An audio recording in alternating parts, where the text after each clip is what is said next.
Alright, hey again. This is Donovan again, and I'm going to be now showing you guys how to do siphon site D. Unfortunately, last time I didn't do it because of the fact that it was not it was kind of just not in chronological order, and I want to give it to you guys one step at a time. I managed to pick up a pair of boots. They're not too fantastic, but they do actually help. Here, let me give you a look at them real quick so you have an idea of what I'm using here. As of right now, I ended up upgrading it. It was at defense speed 12, now it's at defense speed 16.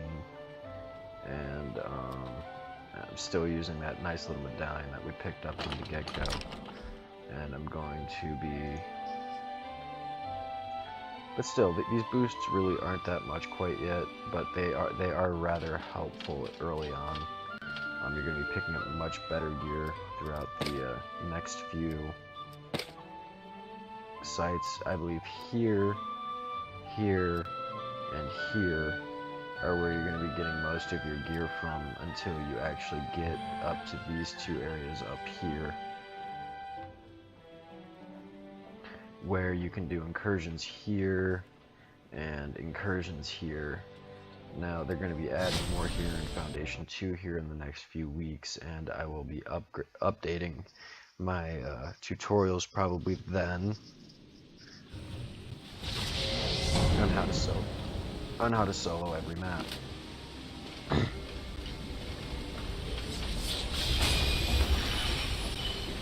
Now you'll notice they gave me 630 for this. That's because this map becomes a big pain on your own.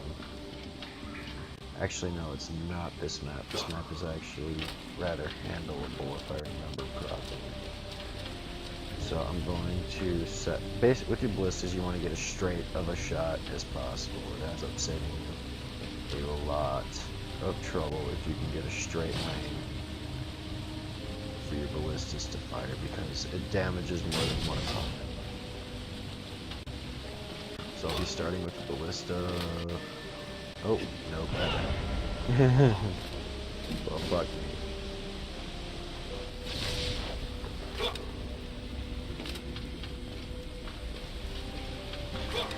I'm thinking after this, I might end up... No, I'm gonna keep going with the Squire for a little bit. I think I'm gonna go to at least level 10 or level 15, so that way you guys can all see at least how to get yourself started, and then I'm going to go to doing it with a mage, a monk, and a huntress. That way you all kind of get a feel for what you need to do for each one. Now, with this one, you want to keep this protected right here. You'll notice on my mini-map kind of where I'm at. This is a sub-core. You always want to protect yourself with your sub-cores. Usually if they fall, will end up allowing more enemies to come in, at least until later on. Later on, you're not going to have to worry about your sub-cores as much, especially because you're going to be looting for items, and you actually want them to come out because it gives you a better chance at having more drops. I'm not going to say better drops because they don't always give you what you're looking for.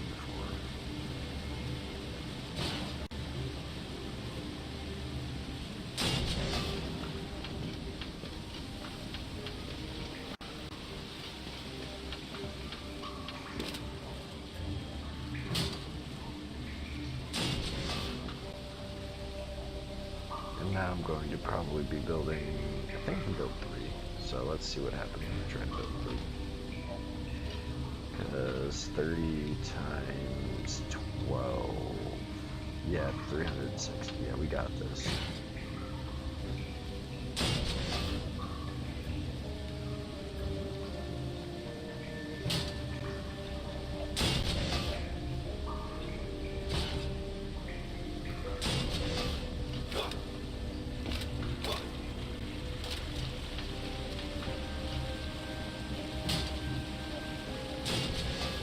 If you didn't already kind of guess, I actually made this video, or I'm making this video right after finishing the other one. I've got a lot of free time today. I'm probably going to end up making a couple more videos of how to go through each map. with the Squire, and then I'm gonna call it good for the day. I'm hoping either you guys A, enjoy this, or B, at least learn something from it. I've seen a lot of bad defenses, and I'm really kind of hoping that you guys get a little bit of a feel for what I'm trying to do here. Because I guess the best way to put it is if you can solo it on your own, you don't have to worry about having to have either A, someone carry you, or B, you carry somebody else, because if you can do it on your own, it doesn't matter either way.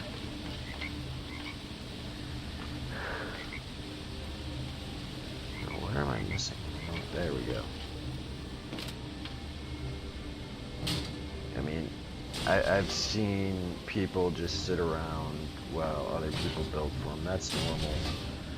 That's when you start getting into player stats. I don't recommend player statting unless you've played for a while and you kind of have gotten the grasp of it. I would recommend getting one character to level 25 before going player stats, because you're going to be playing a very heavy support role, taking on bosses, ogres, things of that nature, and it gets very, very difficult if you actually either don't have tank gear or don't have gear that replenishes health for damage. I'll actually show that to you at the very end here with my other Squire, what kind of gear I'm talking about. In World of Warcraft, it used to be called vampire gear. Here, they didn't give it a nickname like that. You're going to kind of have to work with it on your own for what you want to call it, but I still call it vamp gear.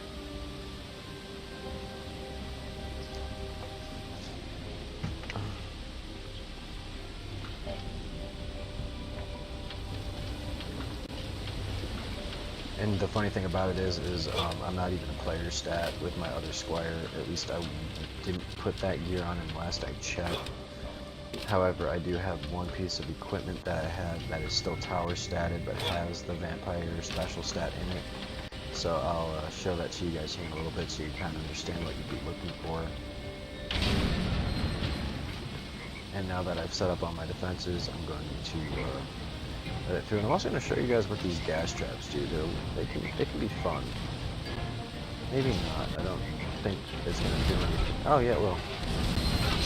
But when you hit the gas trap, it damages your opponents for you.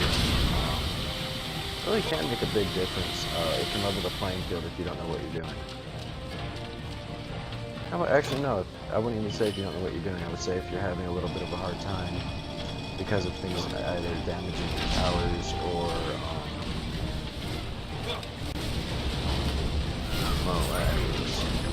why, unless you're holding off a boss, which I don't believe this map even has.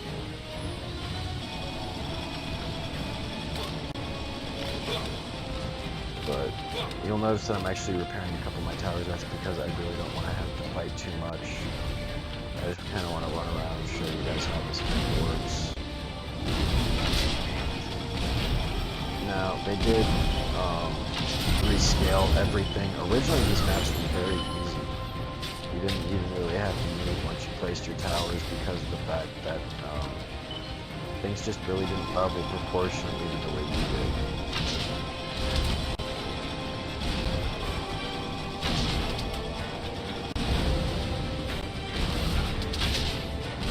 So I'm going to be upgrading my towers now as I run around, picking up mana as I go. But there's a good saying, when you destroy a tower, you destroy mana. You don't want to waste mana. Destroy towers is a waste of mana, so if you can save them, you want to. It really does help. So now I can level them up to tier 3, so if you've been following me the same way that I've been going around, right now you should be able to as well. So I'm going to be upgrading to, well, first I'm going to upgrade the damaged towers. The damaged towers are my first priority to save on mana, because those are going to be the ones that are going to be getting targeted again and again and again.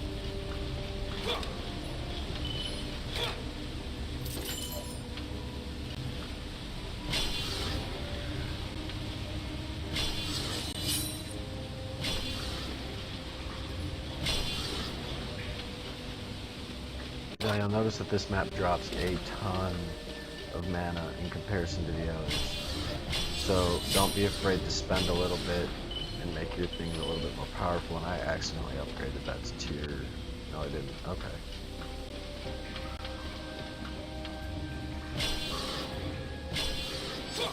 So now that I have a few of my towers upgraded, this should go a little bit more smoothly than before. We'll see what happens here. Hopefully I won't have to watch some of my defenses too closely. If I do again, it won't be much of an issue, but based on where the kill zone for this spot is, I'm not going to worry about it too much. Also, another neat little tidbit, if you didn't notice, you don't have to be around your towers to upgrade them. That's the one upgrade. God damn it.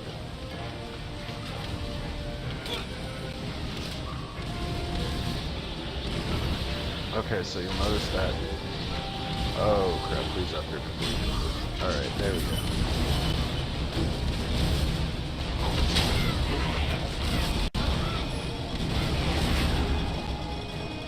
Another thing you can do if you want to block off kobolds is kind of like use yourself as a shield, but you don't have to be around when you're upgrading or repairing. This really does help for getting things done quickly.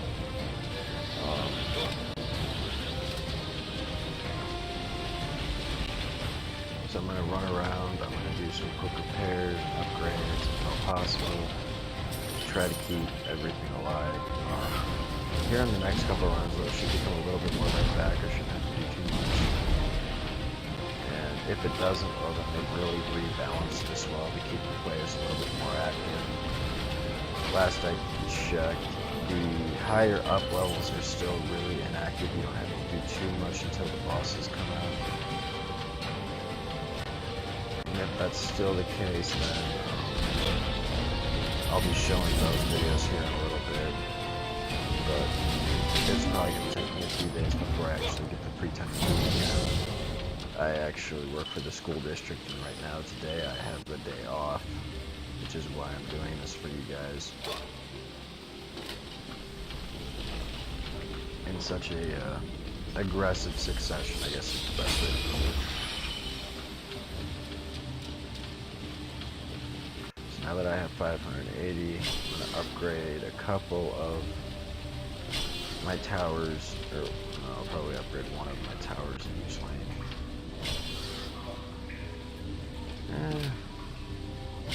I'll do two in this lane because it seems to be struggling the most.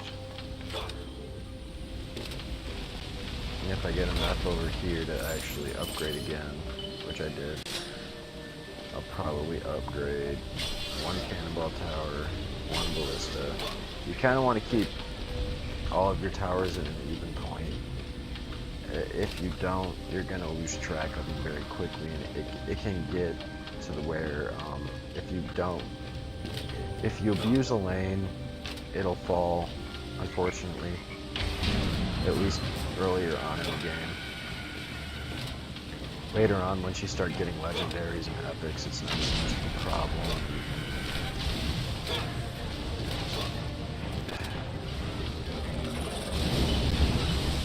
Kind of recant that statement. If you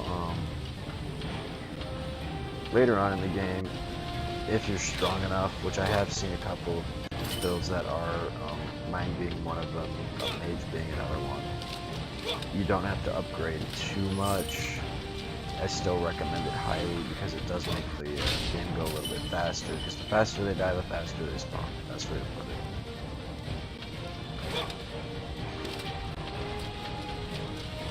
But you'll notice I still have a lot of building done. I haven't really used it up. I still have 440.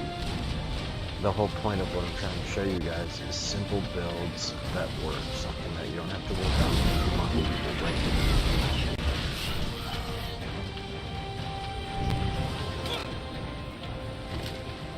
Now, a lot of people would criticize me for trying to show new players passive ways to play. Because it can get boring, it really can. But on the same hand, newer players aren't going to know really what to do when it comes to defense. You kind of pick that up later, especially if you're playing in a group. Now, playing in a group I actually do highly recommend for newer players. But on the same hand, you also need to learn, and by doing it like this, you're not going to end up inconveniencing anybody, making your learning experience a lot better. You're not going to have to deal with trolls, you're not going to have to deal with people criticizing you. So once you get it, or once you're able to solo a few of these maps on your own, I would actually recommend making a few friends, going out there doing groups, but I would wait until you're actually ready to take on the map on your own. It just makes it so much more convenient for everybody if everyone knows what they're doing.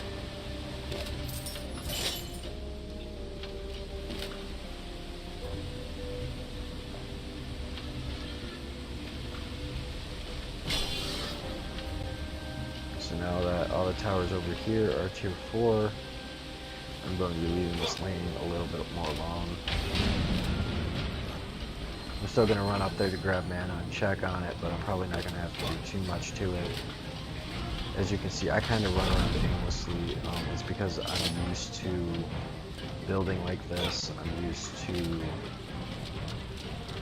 basically making it so that way my towers do the work for me, which makes the game rather enjoyable. You can actually start to explore what things are happening. I've even seen a couple of places which a lot of you don't know about, glitches, things like that from earlier on, which have been fixed now if I'm not mistaken.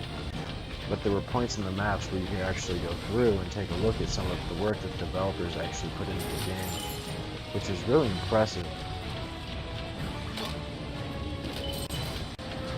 And for those of you who also don't know this, in Dungeons & Defenders 1, you actually had to go through and see a glitch in order to find a scan code or scan bar that you would take a picture of with your phone after you basically ran through the game one time. The door would open up, which would give you access to weapons and a whole bunch of other things. However, on the other side of the locker, when you pick that up, if you do a camera glitch to see back there, there's actually a barcode, and when you scanned it, I believe it actually gave you an advertisement for this game with a date of when it was supposed to be released, or an estimated date of when it was supposed to be released, I should say.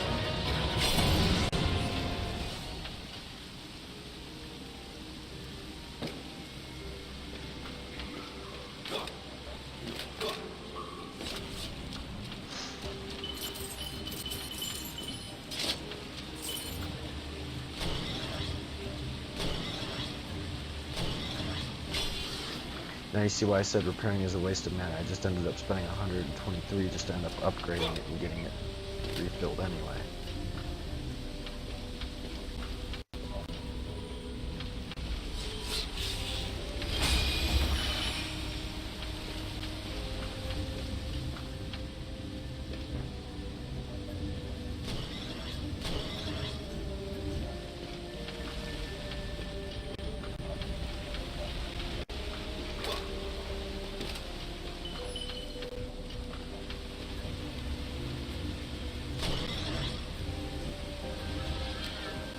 Just to double check everything, I'm going to be running around pressing shift to make sure all my towers are at rank 2, which it looks like they are. It looks like the dragons are going to be coming through at this point, so I'm going to place a couple of extra towers here just to make sure that everything goes through well.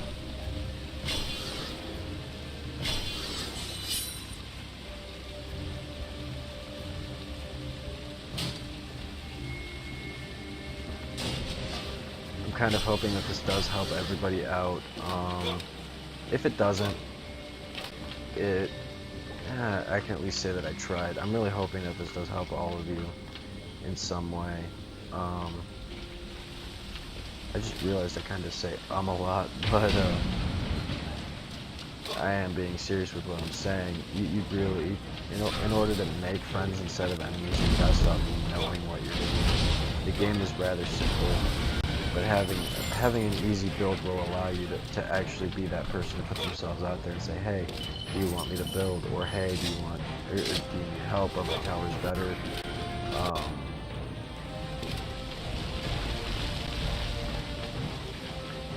And eventually I'm going to start teaching people I'll actually teach you all how to create a stat build, which is very lucrative for everybody. A good stat build can help you out quite a bit in the long run. Okay, so now you'll notice that this is actually a little bit better, however the other one's entirely upgraded, but just for the sake of it, I'm still going to equip it so that way I'm equipping better gear than what I had.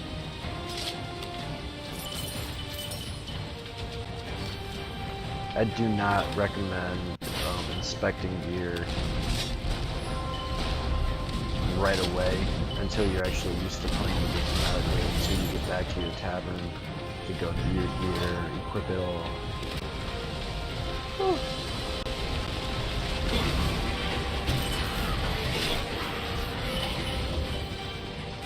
And to actually make sure that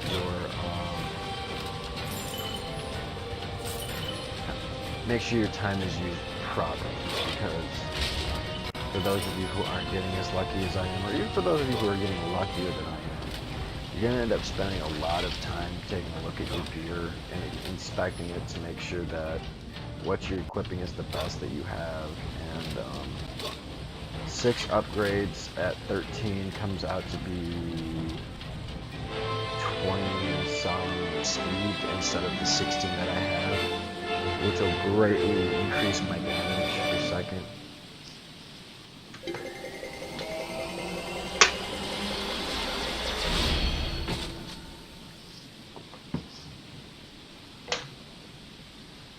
You will also learn that you get a lot of green chests, and it is going to piss you off like anybody else. And every once in a while, this doesn't happen very frequently earlier on, when you roll a chest, it will actually do that spinning thing where it pops up and pick a higher level chest. This doesn't generally happen until you're in the higher levels. But as you can see, none of my defenses fell. It was a rather easy game. And again, I will see you all next time in episode 4. So I thank you all for watching, and have a good night.